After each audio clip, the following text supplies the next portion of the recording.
الرحمن علم القرآن۔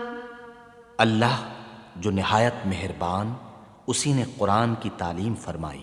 خلق الانسان علمہ البیان۔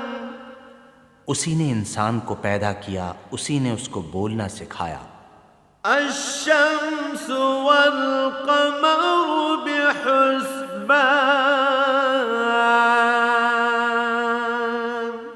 سورج اور چاند ایک حساب مقرر سے چل رہے ہیں۔ والنجم والشجر يسجدان۔